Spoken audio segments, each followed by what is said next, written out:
백악관 홈페이지에요. 트럼프 대통령의 명령이나 어떤 조치들을 기록하는 도널드 트럼프 탭이 있습니다.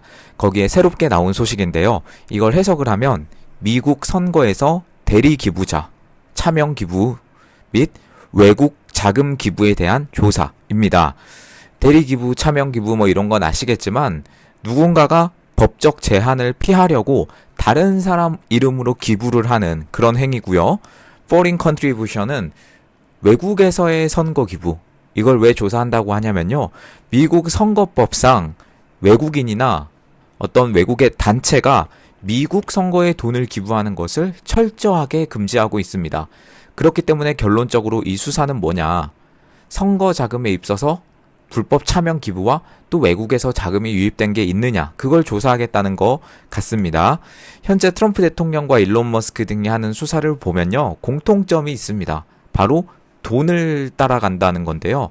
두 사람 모두 엄청난 기업가죠. 엄청나게 성공한 두 사람 다 기업가 출신이다 보니까 결국 이 돈줄이 흐르는 곳을 따라가면 적들을 잡아낼 수 있구나라는 것을 정확하게 알고 계신 것 같아요. 그래서 처음 취임하고 같이 했던 게 그 USAID 자금을 이상한 곳에 지원하고 있는 그 기관을 거의 해체 수준까지 시켜버린 거죠.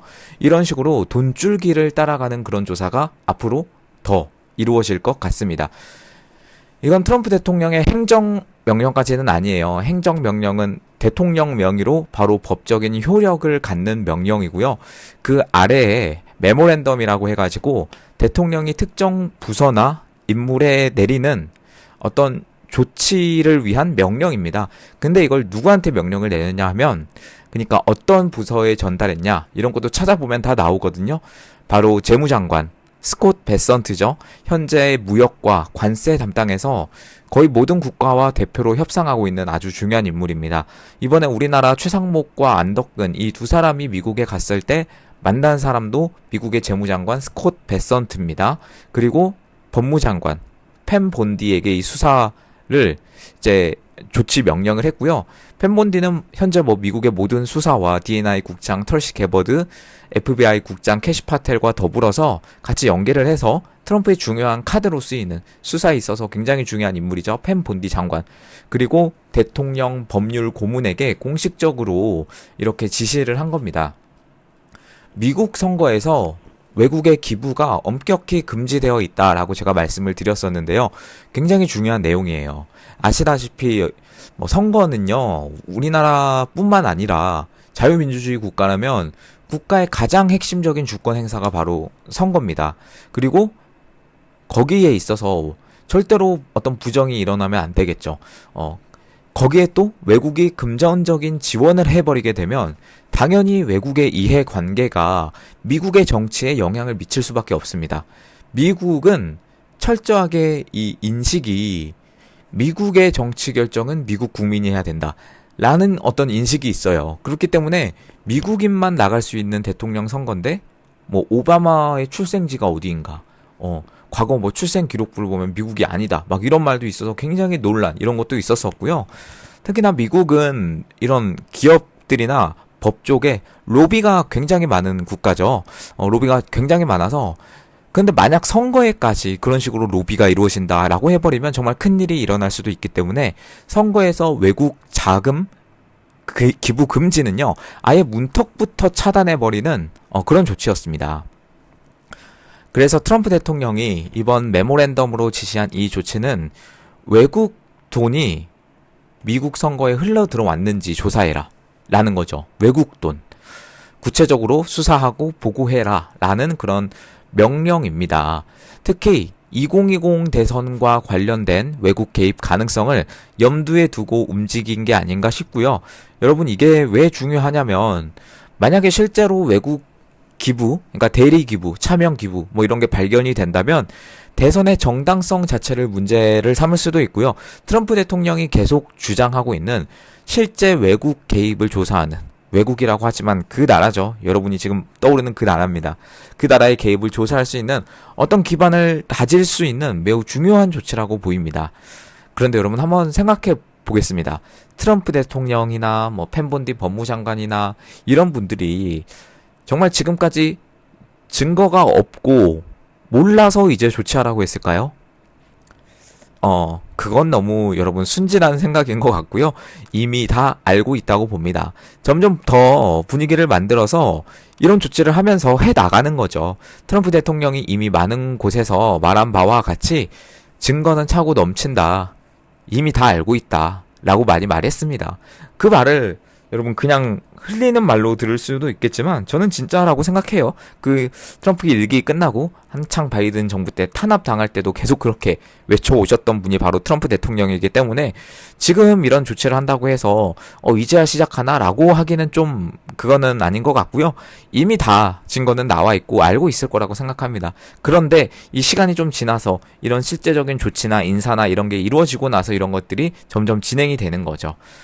그냥 저희 생각으로는 그냥 대한민국 일개 국민의 생각으로는 그냥 빨리 다 까버리고 우리나라도 좀 개입 좀 해주고 빨리 우리나라 지금 선거에 대해서 총선에 대해서 이거 잘못된 것들 빨리 미국 측에서 와서 좀 이렇게 좀 바로 잡아주면 좋겠다라고 생각을 하죠. 저도 그렇게 너무나 바라고 있습니다. 그런데 이게 사실 그러면 좋겠지만 이게 국제정치라는 게 단순히 우리 생각처럼 1+1은 2, 딱 이렇게 공식처럼 되는 건 아닌 것 같아요. 그래서 트럼프가 점점 이런 선거에 대한 것도 언급하고 실제로 이미 행정명령으로 선거에 대한 수사는 지시가 됐습니다. 이전에 지시가 됐기 때문에 이 두 가지가 함께 가는 그런 상황이라고 보시면 되겠습니다.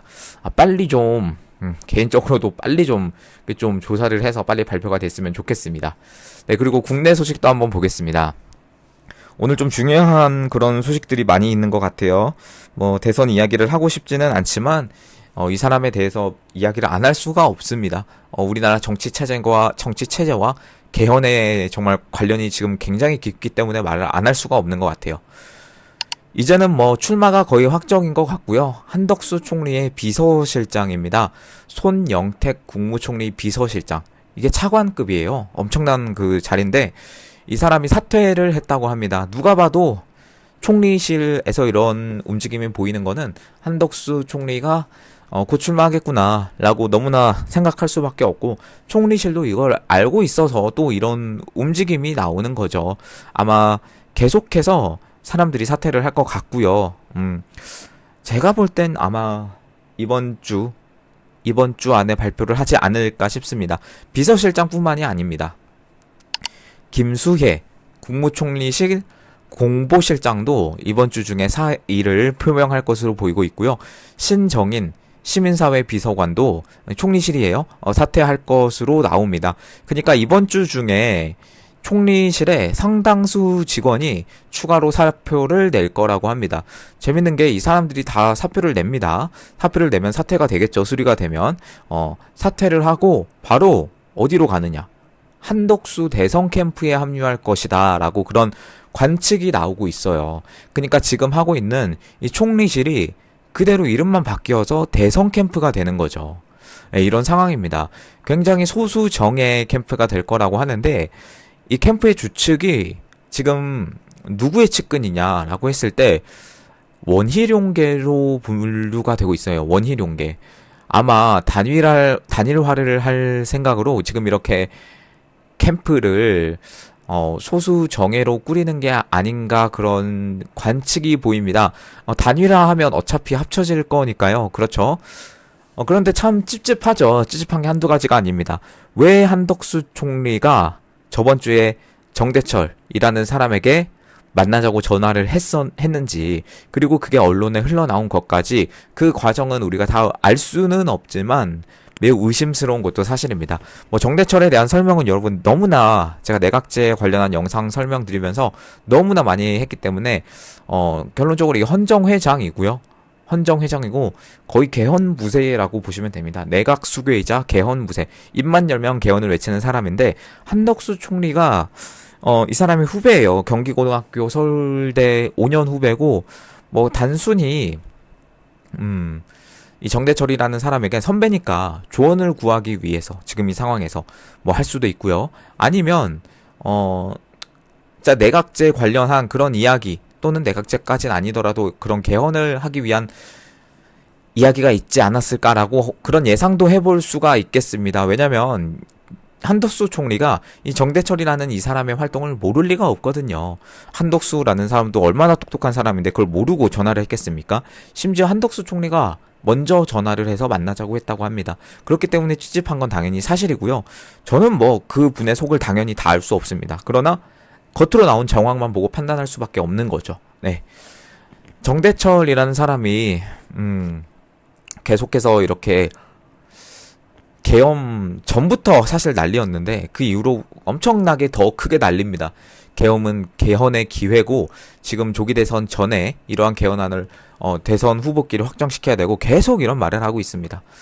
네, 한덕수 총리 같은 경우는 30일 날 아시는 것처럼 트럼프 주니어가 한국을 방문을 합니다. 신세계 정용진 회장이 초대를 해서 한국을 방문하고요. 근데 여기 누가 또 같이 방문을 하냐면 존 펠런이라고 하는 미군의 해군부의 장관이 같이 옵니다. 트럼프 주니어랑. 그렇기 때문에 한덕수 총리가 이 조선 협력을 위해서 이 존 펠런이라는 사람이 거제도의 조선소를 방문한다고 해요. 그래서 한덕수 총리가 30일 날 이 존 펠런 해군부 장관을 직접 접견한다고 합니다. 네, 부르는 건 정용진 회장이 불렀는데 이제 한덕수 총리가 어쩔 수 없이 만나게 되는 것 같은데 이 장관을 접견한 이후에 대선 출마 여부를 밝히지 않을까 싶은데요. 그러니까 4월 30일이에요. 수요일이죠. 이제 이틀 뒤고 얼마 안 남았습니다. 네. 판도가 어떻게 바뀔지 기대가 되고요. 지금 그래서 정대철 이 사람이 정말 언론에 많이 나오고 있어요. 뭐 그렇게 많이 나올 만한 사람은 아니거든요. 제가 볼 땐. 그런데 이 내각제 세력의 중심에 있다 보니까 계속해서 이런 뉴스가 나오는 거죠. 이 사람이 또 오늘 이 동아일보와 통화를 해서 이야기를 했는데 뭐라고 했냐면 권영세가 전화를 걸었대요.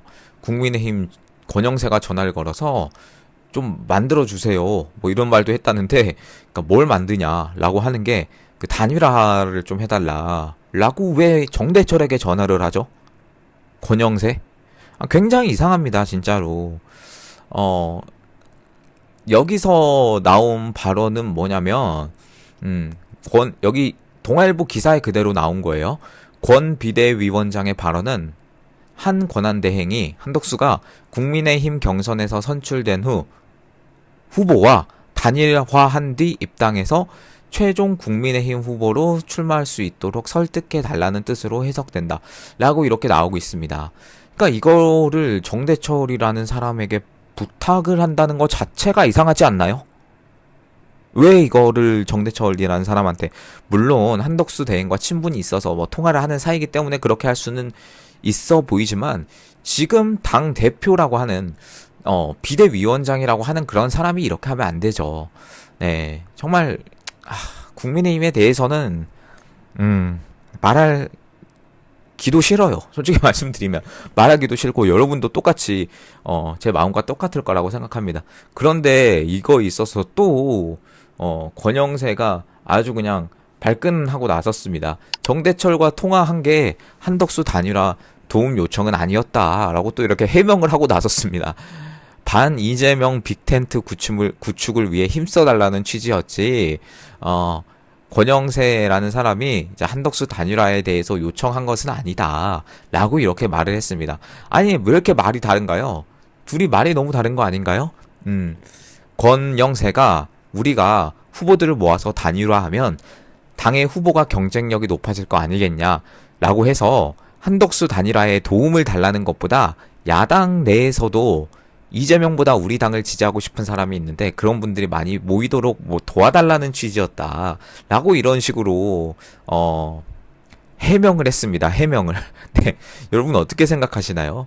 지금 국민의힘 뭐 경선을 하고 있고 이제 곧 결과도 나오고 이제 하겠지만, 여러분 저는 지금 대선판 돌아가는 제가 꼬라지라고 할게요. 이 꼬라지를 보면 진짜 답답합니다. 답답합니다. 지금 진짜 하기도 싫은 후보들이 지금 한동훈 뭐 이런 사람들이 나와가지고 계속 문자 보내고 전화하고 막 이러는데 보면 볼수록 답답하고요. 그 깐족이라고 하죠. 깐족이라는 게 계속해서 드러나고 있습니다. 아우, 정말 제가 제 영상에서 언급하기도 싫을 그럴 정도입니다. 그러니까 제가 지금 국민의힘 대선, 경선 뭐 이런 거에 대해서 말씀드리는 게 아니고요. 과연 한덕수라는 사람이 나와서 지금 뭐 이재명을 이기고 당선이 될지는 모르겠어요. 그런데 당선이 예를 들어서 된다고 해도 지금 이 사람의 속내는 뭐냐? 과연 개헌인가? 진짜 3+4. 정대철이 말하는 것처럼, 임기를 3년만 하고, 개헌을 위해서만 임기를 3년을 하고, 그 뒤에는 4년 중임제로 또 다시 대통령을 뽑으려고 하는 그런 계획을 가지고 있나라는 그런 정황이 보일 수밖에 없습니다. 왜 자꾸만 이 정대철이라는 사람이 이 판국의 중심으로 등장을 하는지, 저는 그 자체가 이해가 매우 안 된다고 생각합니다. 그럼 권영세와 정대철이 이번에만 전화를 하고 그 전에는 뭐 만나지도 않고 뭐 그런 사이였냐? 라고 물어보시면 전혀 아닙니다. 2025년 3월 7일 기사입니다. 우리 윤석열 대통령님이 정말 고생하고 계시던 그 3월 초 기억나실 겁니다. 이때 뭘 했냐면요. 이준석, 오세훈, 권영세, 유정복, 정대철 이런 사람들이요. 개헌 토론회라는 걸 참여를 해서 여의도에서 열어서 이제 참여를 했어요. 네, 지방 분권형 헌법 개정 국회 대토론회입니다. 이름이 지방 분권형 헌법 개정 국회 대토론회. 지방 단체장들은요. 계속해서 지방 분권 개헌을 주장하고 있습니다. 결국에는 이 사람들이 주장하는 그 틀이 여러분 4년 중임제든 지방 분권형 개헌이든 뭐 이원 집정부제든 그리고 끝판왕인 내각제든 다 기본 틀이 전제가 그거예요. 제왕적 대통령제다. 이거를 없애야 된다. 라고 이름은 다 다르지만 대통령의 권한을 축소하는 쪽으로 나아가고 있거든요. 지방단체장들 유정복 이번에 나왔지만 뭐 탈락을 했지만요. 이러한 활동을 좀 여러분이 보시고 저는 솔직히 대선 그 경선 때는 아무 말도 안 했어요. 왜냐면 이 선거법에 대한 것도 있고 말을 안 했거든요. 근데 여러분들 지금 이런 지방분권형 개헌에 계속해서 참여를 하고 있었는데 지금 어떻게 보십니까? 그 3월에만 한 거 아니냐 하면 또 아닙니다. 2월에 권영세라는 그 비대위원장이 2월입니다. 정말 3월보다 더 고생하셨을 때죠. 우리 윤석열 대통령님이 권력 구조를 다시 짜야 된다. 헌정회. 아까 헌정회 말씀드렸죠. 정대철이 지금 회장으로 있는 헌정회입니다. 와 개헌을 논의했다. 라고 이렇게 말을 했습니다. 여기도 보시면 여야의 극단적 충돌과 국민 분열 등을 부추기는 제왕적 대통령제에서 벗어나서 권력구조 개편을 현실화할 수 있을지 관심이 쏠립니다. 진짜 이때부터 해가지고 국민의힘에서 개헌특별위원회라고 해가지고 개헌특위죠? 이런 걸 만든 거예요. 누가 여기에 그 위원장으로 임명을 했냐 하면 육선인 주호영 의원이 임명이 됐고 권영세가 뭐 위에 나온 어떤 그런 여러 가지 제도적인 문제 이 사람들이 생각하는 제도적인 문제 개헌을 해야 되는 필요성에 대해서 이런 부분에 대한 문제를 제기한 여당으로서 개헌안을 만들어 시민사회와 야당, 헌정회 등의 원로와 함께 논의할 생각이다 라고 말을 했습니다. 그런데 헌정회가 주장하는 개헌안이 뭐냐면 앞에 말씀드린 것처럼 대통령의 권한 축소 그리고 내각제 개헌을 아주 강력하게 주장하는 사람이 많은 곳이 헌정회입니다. 여기 권영세뿐만 아니라 권성동 그리고 김종인 김종인도 심각합니다. 요즘에 계속 내각제 외치고 있고 정대철 뭐 이재호 민주화운동 기념사회 사업회 이사장 김진표 뭐 이런 헌정회들 인사들이 굉장히 많은 거예요. 네 그렇습니다. 여러분 지금 뭐 당연히 이 위에는 오세훈이 또 개헌 세미나를 개최를 했고 그러니까 저는요 여러분 스탠스는 명확합니다. 저는 내각제는 절대 반대입니다. 되면요 그때는 여러분 제가 이민 가셔도 진짜 인정할 정도로 그 정도 전 절대 반대입니다. 있어서는 안 되고요. 저는 윤석열 대통령님을 지지하는 이유가 많은 이유가 있습니다. 뭐 반국가 세력 척결도 있고 선거에 대한 것도 있는데 저는 이 개헌 내각제 개헌을 막으려고 했었던 그 모습을 저는 너무나 깊게 감명을 받았기 때문에 지지를 하고 윤어게인 계속 외치고 있는 겁니다. 여러분 시간상 제가 한 영상에서 다 말씀드릴 수 없겠지만은 이러한 내각제에 대한 내용은 쭉쭉쭉 계속 말씀드릴 수 있기를 바랍니다. 너무나 중요한 주제이기 때문에 그렇습니다. 네, 여러분 감사합니다. 지금 계속해서 이 우파 유튜브 알고리즘 탄핵이 지속이 되고 있습니다. 멤버십 제가 상세 내용이나 고정 댓글에 항상 달아놓는데요. 멤버십 가입으로 응원 부탁드리고요. 그리고 계좌로 후원해 주시는 분들 정말 감사드립니다. 그분들 덕분에 제가 이렇게 영상 만들고 지속적으로 유지할 수 있습니다. 네, 마지막으로 영상 하단 참고 부탁드리겠습니다. 오늘 방송 여기서 마치도록 하겠습니다. 감사합니다.